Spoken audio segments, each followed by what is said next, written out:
민수기 9장 처음부터 끝까지 함께 읽습니다.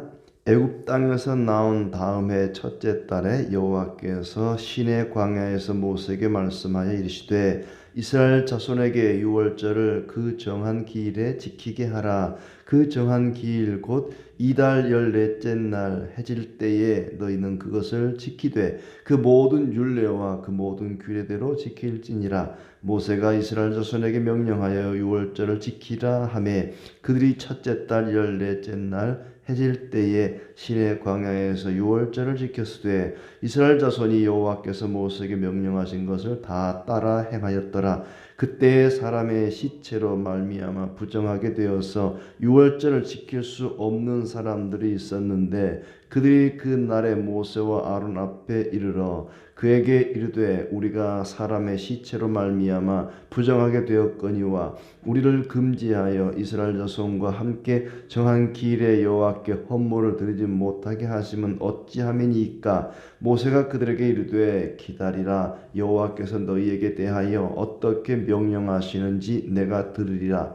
여호와께서 모세에게 말씀하여 이르시되 이스라엘 자손에게 말하여 이르라. 너희나 너희 후손 중에 시체로 말미암아 부정하게 되든지 먼 여행 중에 있다 할지라도 다 여호와 앞에 마땅히 유월절을 지키되 둘째 달 14째 날 해질 때에 그것을 지켜서 어린 양의 무교병과 쓴 나물을 아울러 먹을 것이요 아침까지 그것을 조금도 남겨두지 말며 그 뼈를 하나도 꺾지 말아서 유월절 모든 율례대로 지킬 것이니라. 그러나 사람이 정결하기도 하고 여행 중에도 있지 아니하면서 유월절을 지키지 아니하는 자는 그 백성 중에서 끊어지리니 이런 사람은 그 정한 기일에 여호와께 헌물을 드리지 아니하였은즉 그의 죄를 담당할지며 만일 타국인이 너희 중에 거류하여 여호와 앞에 유월절을 지키고자 하면 유월절 율례대로 그 규례를 따라서 행할지니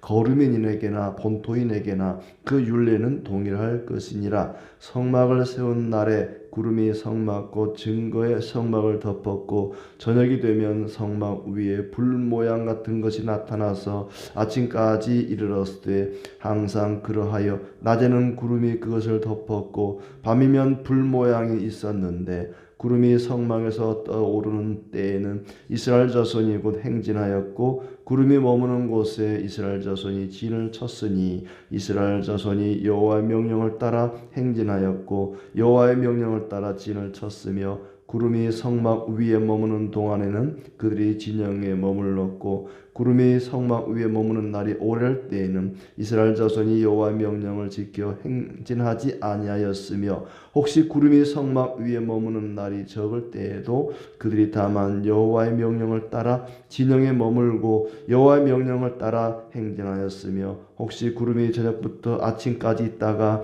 아침에 그 구름이 떠오를 때에는 그들이 행진하였고 구름이 밤낮 있다가 떠오르면 곧 행진하였으며 이틀이든지 한 달이든지 1년이든지 구름이 성막 위에 머물러 있을 동안에는 이스라엘 자손이 진영에 머물러 행진하지 아니하다가 떠오르면 행진하였으니 곧 그들이 여호와의 명령을 따라 진을 치며 여호와의 명령을 따라 행진하고 또 모세를 통하여 이르신 여호와의 명령을 따라 여호와의 직임을 지켰더라. 아멘. 예. 또 새로운 한 주간이 시작이 되었습니다. 하나님 함께 하시고 때를 따라 우리에게 큰 은혜와 평강 주시기를 진심으로 축복합니다. 6월절을 지키라 하는 말씀이 1절부터 4절에 나오고 14절까지 나오고 15절부터 마지막 절까지는 그들이 구름 기둥의 안내를 따라 움직였다. 여호와의 명령을 따라 그들이 행진하기도 하고 머물기도 하고 여호와의 명령을 따라 이런 표현이 많이 나오죠. 여호와의 명령을 따라 6월절을 지킨 것도 여호와의 명령을 따라 제목을 여호와의 명령을 따라 이렇게 한번 정하면 좋을 것 같습니다. 1절부터 6월절을 지키라 그랬는데 아마 시기적으로는 이 9장의 민수기 9장의 말씀은 민수기 1장보다 앞섭니다. 그렇죠? 민수기 1장 맨 처음에 보면은 이제 이스라엘 백성들의 숫자를 계수하라 할 때 그 시기가 언제냐면은 애굽 땅에서 나온 후 둘째 해, 2년째 된 해의 둘째 달 첫째 날, 2월 1일인데 둘째 달 첫째 날 그러니까 좀 헷갈리긴 한데 둘째 달 첫째 날 2월 1일입니다. 애굽에서 나온 지 두 번째 해가 되는 1년 동안은 시내산에 이제 머물러 있었고 이제 2년째 되는 해의 둘째 달 첫째 날. 근데 이 6월절은 언제 지키라고 했습니까? 첫째 달 14일, 1월 14일. 그러니까 일장에 이스라엘 백성들을 계수한 것은 2월 1일이고 6월절을 지키라고 한 것은 1월 14일이고 그렇죠? 첫째 달 14째 날 그랬으니까 이 9장의 말씀이 1장 말씀보다 시기적으로는 앞선다는 것을 기억하면 좋겠습니다. 그래서 정한 기간에 정한 날짜에 유월절을 지키라. 유월절은 애굽에서 그들이 막 나올 때 하나님이 애굽 땅의 모든 장자들, 큰 아들 또 첫 새끼들, 장자나 첫 새끼를 짐승을 죽이는 그 날에 장자를 죽인다는 것은 그 가문을 다 죽이는 거죠. 이스라엘 백성들과 또 이스라엘 백성들을 따라서 자기 문지방에 문인방과 문설주에 어린 양의 피를 바른 집은 죽음의 사자가 뛰어넘어갔다. 유월했다. 뛰어넘었다. 그래서 넘어갔다 해서 유월절 이렇게 이름을 붙였는데 어린 양이 대신 죽은 걸 확인하고 어린 양이 죽고 그 피를 바른 거니까 어린 양의 죽음이 그 장자들의 대속의 죽음이죠. 대신 죽은 거죠. 장자들이 죽어야 되는데 양이 대신 죽어서 죽음의 사자가 넘어갔다. 그래서 유월절, 그 유월절을 맨 처음 애굽에서 출발할 때 지켰는데 이제 시내산을 출발할 때 다시 또 지켜라. 두 번째 해가 되는 1년에 한 번씩 지키는 거니까 첫째 달 14일 저녁부터 유월절을 지키라 그랬습니다. 지키는 방식은 또 뒤에 11절에 나오죠. 어린 양 고기를 먹고 무교병에 쓴 나무를 먹으라. 이것이 유월절을 지키는 방식입니다. 그런데 그들이 하나님 명령대로 그대로 지켰다라고 되어 있고 6절에 보면은 이제 문제가 생겼습니다. 시체를 만진 자는 부정하게 되어서 일주일 동안 이런 것을 부정하기 때문에 하나님 앞에 나올 수가 없는 거죠. 그리고 이제 먼 여행 중에 있는 사람은 어떻게 하느냐. 물론 이 유월절 규례는 광야 행진 중에도 지켜야 되지만은 가나안 땅에 들어가서도 계속 지켜야 할 것이거든요. 그럴 경우에 이 사람들이 이제 불만인 거죠. 6절에 보면 그때에 사람의 시체로 말미암아 부정하게 되어서 유월절을 지킬 수 없는 사람들이 있었는데 그들이 모세와 아론 앞에 와서 우리는 시체로 말미암아 부정하게 되었습니다. 우리는 그 부정한 일주일의 기간에 이 유월절이 딱 걸려 있기 때문에 우리가 못 지켰습니다. 어떻게 하면 좋겠습니까? 라고 묻자 모세가 여호와께서 뭐라고 말씀하시는지 기다리라. 8절에 여호와께서 너희에 대하여 어떻게 명령하시는지 내가 들으리라. 그러니 기다려봐라. 그리고 이제 하나님의 말씀을 받아서 그들에게 전하는데 시기를 달리해서 유월절을 지켜라. 한 달 후에 11절 둘째 달 14째 날에 어린 양과 무교병과 쓴 나무를 아울러 먹을 것이요 하면서 한 달 후로 미뤄줍니다. 1월 14일에 못 지킨 사람은 2월 14일에라도 한 달 후에라도 반드시 유월절을 지켜라. 아침까지 조금도 음식을 남겨놓지 말고 또 그 어린 양의 뼈를 하나도 꺾지도 말고 모든 율례대로 유월절을 지켜라.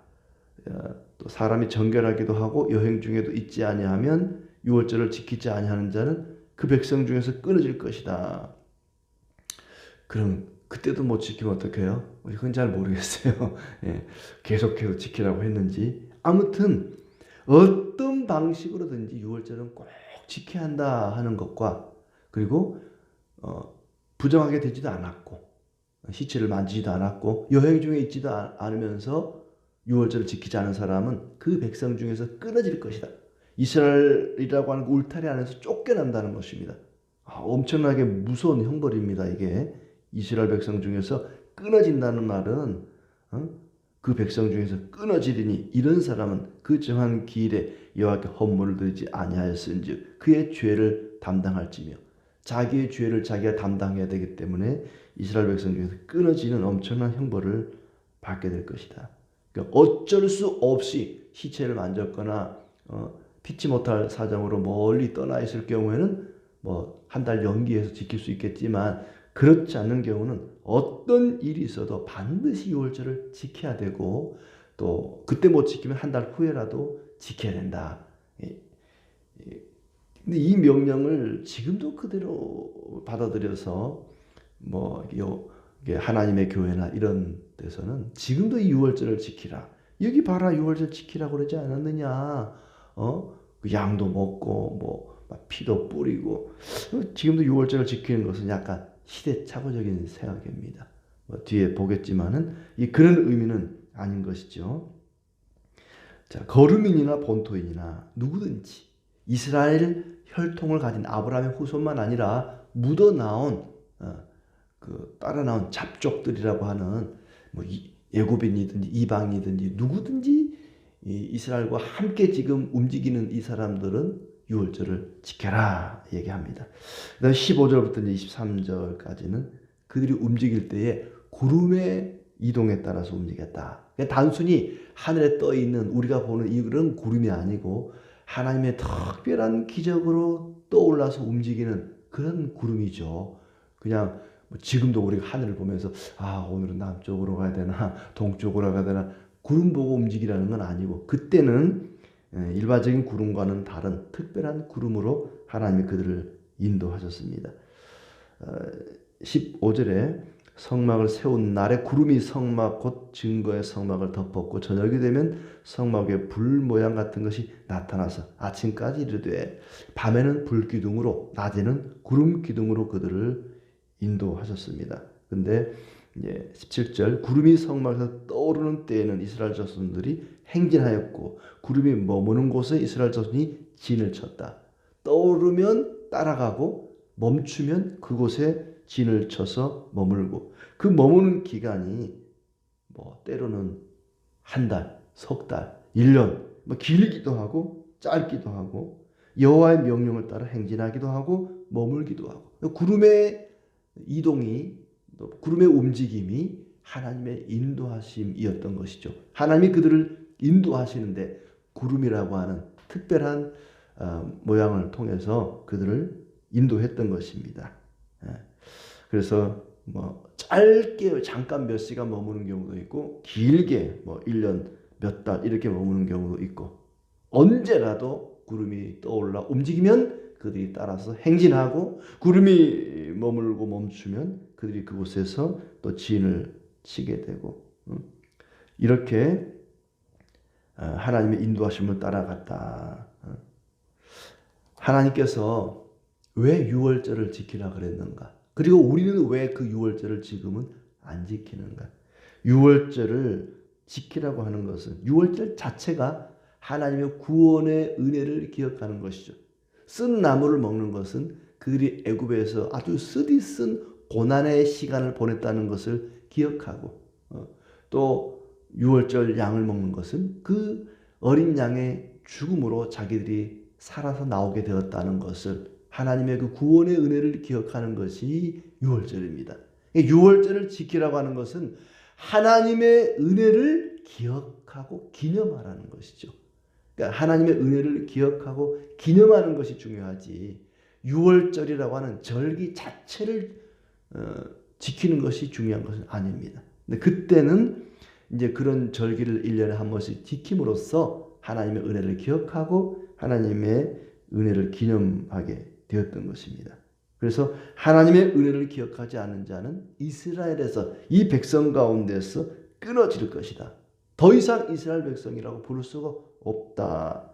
본토이든지 거류민이든지 누구든지 하나님의 은혜를 기억하고 기념하라. 그렇지 않으면 더 이상 이스라엘 백성이 될 수가 없다. 그 얘기입니다. 하나님의 은혜를 기억하지 않으면 하나님의 은혜를 잊어버리는 교회는 더 이상 교회라고 볼 수 없습니다. 하나님의 은혜를 망각한 성도는 더 이상 성도라 할 수가 없는 것입니다. 광야에서 내버려진다. 이스라엘 백성 중에서 끊어진다. 광야는 그야말로 사람이 살 수 없는, 하나님이 만나와 반석의 물을 매출하기로 먹여주고 마실 걸 주지 않으면 살 수 없는 죽음의 땅입니다. 이스라엘 백성 가운데서 끊어진다는 것은 곧 죽음입니다. 하나님의 은혜를 잊어버리면 곧 죽음이라는 겁니다. 하나님의 은혜를 기억하지 않는 자에게는 죽음밖에 남는 것이 없습니다. 하나님의 은혜를 망각한 성도는 하나님으로부터 버림을 받고 죽음에 이르게 될 것입니다. 유월절을 안 지켰다고 왜 죽이는가? 유월절을 지키지 않는다고 왜 죽음에 내버리는가? 그만큼 하나님의 은혜를 가볍게 여기는 죄가 크다는 것입니다. 하나님의 은혜를 우습게 여기고 하나님의 은혜를 가볍게 여기는 자는 큰 죄를 범하는 것입니다. 어떻게 해서든지 첫째 딸에 못 지키면 둘째 딸이라도 어떤 방식으로든지 반드시 하나님의 은혜를 기억하고 하나님의 은혜를 기념하라 그렇습니다. 우리가 하나님의 은혜를 기억하는 것은 유월절이 아닙니다. 왜냐하면 예수님이 유월절 어린 양으로 우리를 대신하 십자가에 죽으셨고 이제 우리는 그 은혜를 기억하기 위해서 성찬식을 합니다. 성만찬을 통해서 주님의 명령을 우리가 수행하고 있는 것이죠. 성찬을 나누면서 예수님께서 첫 번째로 성찬을 나눴던 제자들에게 떡을 떼어주시고 잔을 나눠주시면서 이것은 내 몸이다, 이것은 나의 피다 하면서 성찬을 행했던 그때가 바로 유월절이었습니다. 유월절 어린 양을 먹는 그 절기에 주님께서 제자들에게 빵과 포도주를 나눠주면서 성찬식을 행했습니다. 예수님은 우리에게 유월절 어린 양이십니다. 여기 보면은 이 어린 양의 뼈를 꺾지 말라 그랬어요. 근데 요한복음 19장에 보면은 예수님의 뼈를 꺾지 않았습니다. 로마 군병들이 예수님을 뼈를 꺾으려고 하다가 죽은 것을 보고는 뼈를 꺾지 않으셨죠. 예수님이야말로 유월절 어린 양이 되셔서 우리를 구원하셨습니다. 우리는 그 성찬을 통해서 하나님의 은혜를 기억하고 기념하게 됩니다. 그렇게 하나님의 명령을 따라서 그들은 유월절을 지켰고 하나님의 명령을 따라서 그들은 이동하기도 하고 멈추기도 하고 그것을 반복했습니다. 광야는 하나님의 말씀에 하나님의 명령에 순종하는 훈련장입니다. 성도는 나의 계획과 나의 시간에 따라 움직이는 것이 아니라 하나님의 계획과 하나님의 때에 따라서 움직이는 사람들입니다. 광야에서는 하나님의 은혜를 기억하는 것이 중요합니다. 하나님의 은혜를 기억해야만 하나님 명령에 순종할 수가 있습니다. 왜 유월절을 지키라고 하느냐? 그것조차도 지키지 않으면 하나님 명령에 순종할 수 없습니다. 광야를 무사히 통과해서 가나안 땅에 이르는 것, 그들이 승리의 영광을 얻는 비결은 하나님 명령에 순종하는 것입니다. 근데 하나님 명령에 순종하기 위해서는 하나님 은혜를 기억해야 한다는 것입니다. 맞아, 하나님이 여기까지 나를 인도하셨지. 우리가 홍해 앞에서도 하나님이 그 홍해를 갈라서 우리를 여기까지 인도하셨지. 우리가 먹을 것이 없을 때 만나를 주시고 목이 마를 때 반석에 물을 주시고 맞아, 하나님이 그때 우리가 고난 중에도 우리에게 은혜를 주셔서 다 죽게 생긴 애굽 땅에서도 우리를 살려주셨지. 그 하나님의 은혜를 기억하는 것이 하나님 명령에 순종하는 근거가 됩니다. 그러므로 유월절을 지키라. 곧 하나님의 은혜를 기억하라 그랬습니다. 우리가 성찬을 행할 때마다 하나님의 은혜를 기억하고 성찬이 아니더라도 매 주일마다 예배를 통해서 하나님의 은혜를 기억하고 감사하고 하나님이 어디로 인도하든지 하나님의 계획에 따라 하나님의 시간에 따라 순종하며 나아가는 우리의 삶이 되기를 진심으로 기원합니다.